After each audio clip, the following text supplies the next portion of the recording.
Hi mga kalababol, ito naman tayo at bumabalik para sa isang video for today's video. Nung huling video po natin na may voiceover, merong nag-comment na, Sir, Ilonggo po ba kayo? Ang sabi ko naman ay, paano mo nalaman na Ilonggo ako dahil ba sa suot kong damit? Anyway, kagagaling lang namin sa ospital para mag-check up at meron akong na-realize na kailangan palang i-secure mo itong 4 na bagay na ito habang healthy ka pa. Number 1, savings. Mauubos ang income mo pero ang mga bayarin ay hindi. Kaya kailangan mo ng sapat na ipon, especially para sa mga emergency funds gaya ng sakuna o pagka-ospital. Number 2, PhilHealth. Baka kala nyo para lang sa mga nagtatrabaho itong PhilHealth.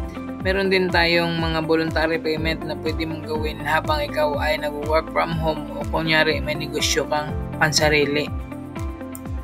Pwede mong tingnan online sa kanilang website o pumunta sa pinakamalapit na opisina ng PhilHealth sa inyong lugar.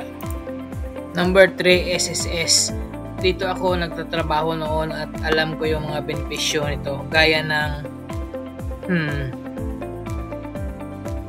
joke lang, meron tayong sickness benefit, maternity, meron tayong retirement, disability, funeral, death, at unemployment.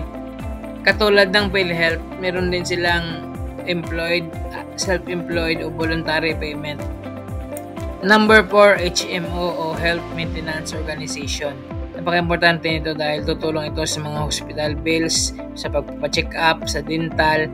Kaya siguraduhin meron ganito, magtanong lamang sa inyong mga kakilala na mayroong personal na HMO.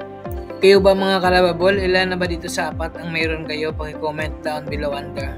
Yun lang mga kalababol, sana ay may natutunan kayo at abangan ang susunod na video bukas. Bye-bye!